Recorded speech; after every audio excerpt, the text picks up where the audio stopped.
There's a certain kind of tractor that doesn't just work the land, it becomes part of it. Machines that face decades of dust, cold mornings, and long harvest nights, and never back down, the kind farmers trusted without a second thought. And as we go along, you'll notice, the deeper we get, the tougher they become. Allis-Chalmers 185.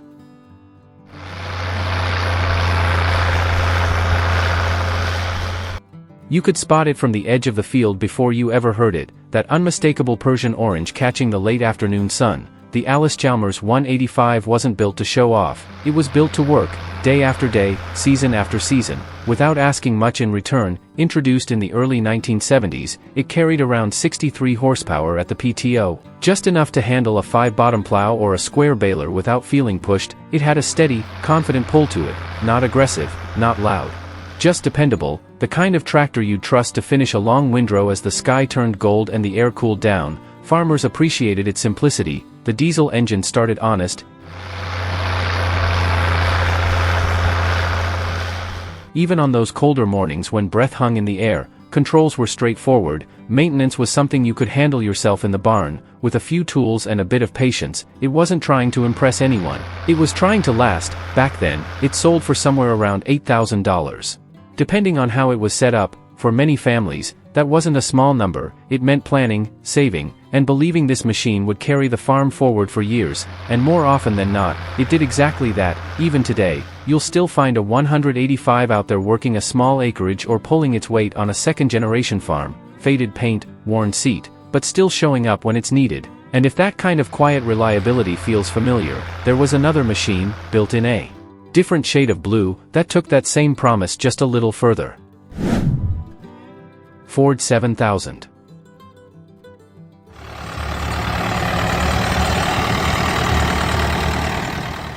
It usually showed up with a bit of dust already on it, like it had been working somewhere else before it ever reached your gate. The Ford 7000 carried that kind of reputation. No fuss, no flash, just a solid blue tractor that farmers leaned on when the work got serious. By the early 1970s, it was pushing close to 89 horsepower at the PTO, a noticeable step up for farms that were starting to grow. You could feel it in the way it handled heavier tillage, or how it pulled a full load without hesitation. There was a quiet strength in that engine, steady, confident, never in a hurry, but never falling behind. It was a familiar sight during long planting days. The kind of tractor that idled low at the end of the row, then dug in as it turned back across the field.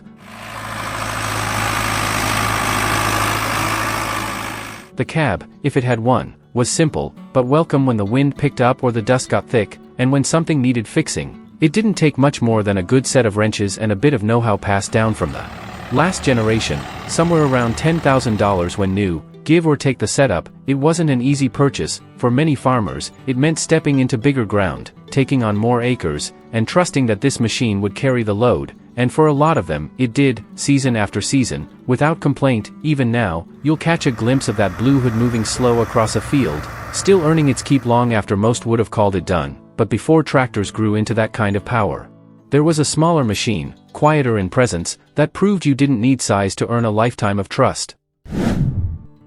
Massey Ferguson 135.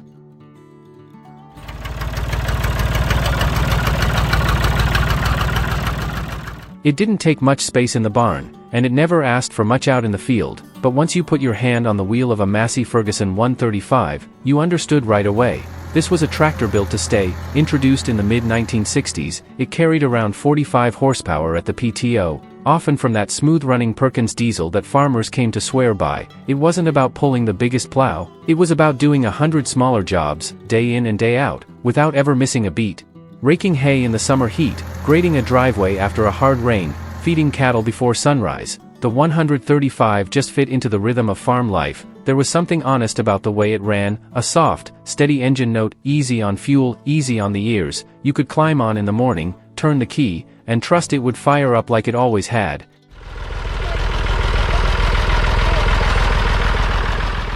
And when something wore down, it wasn't complicated. Most folks fixed it themselves, right there in the shed, with time and care. Back then, it typically sold for around $3,500 to $4,000, depending on how it was equipped. for many families, that was still a serious investment, but one that felt within reach, not a gamble, more like a promise, and over the years, it proved that promise true, becoming one of the most relied upon tractors on small and mid-sized farms across America. Even now, you'll still find a 135 tucked into barns, or quietly working a few acres like it never left its prime, faded paint, worn tires, but that same dependable heart still beating, and for all its modest size, it set a standard for trust, a standard that one green machine would carry onto a much bigger stage. John Deere 4020.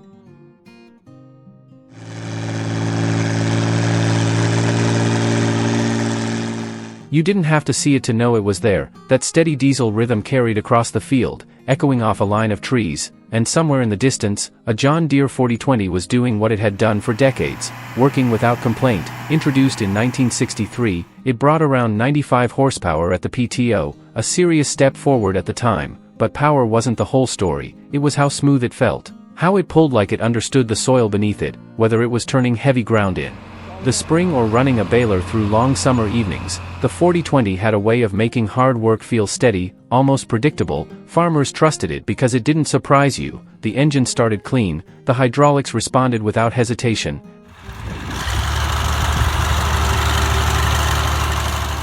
and the controls felt right, even after a long day. It was the kind of tractor a father could hand down to his son, knowing it would still have years left in it. Back in the mid-1960s, it sold for roughly $5,500 to $6,000, depending on options. That was real money. For many families, it meant stretching the budget, maybe holding off on something else, all for the belief that this machine would carry the farm forward. And time proved, it was worth every dollar. Even today, the 4020 is more than just a tractor. It's a memory of long rows, open skies, and work done right the first time. You'll still find them running, still earning their place, long after newer machines have come and gone. But as dependable as the 4020 was, there was one machine, built with even more raw strength, that took that reputation and pushed it into legend. International Harvester 1066.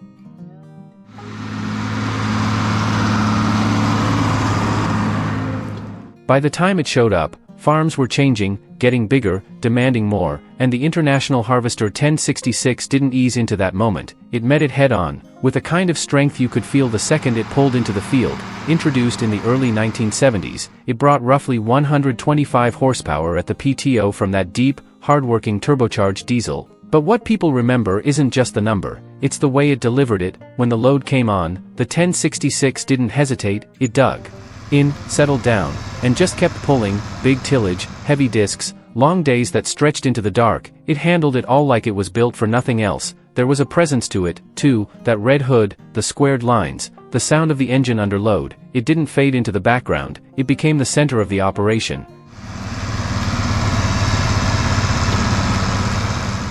You climbed up into that seat knowing you had something serious under you, something that could carry the weight of a growing farm. New, it often sold in the range of $12,000 to $13,000, depending on how it was equipped. That wasn't just a purchase, it was a commitment. For many farmers, it meant betting on the future, trusting that this machine would help them cover more ground, bring in bigger harvests, and hold up through years of hard use. And more often than not, it delivered. Even now, decades later, you'll still hear that familiar engine note rolling across open land. Paint may be faded, hours may be high, but the heart of it hasn't changed. The 1066 didn't just survive 50 years of farming, it became the reason some farms did too.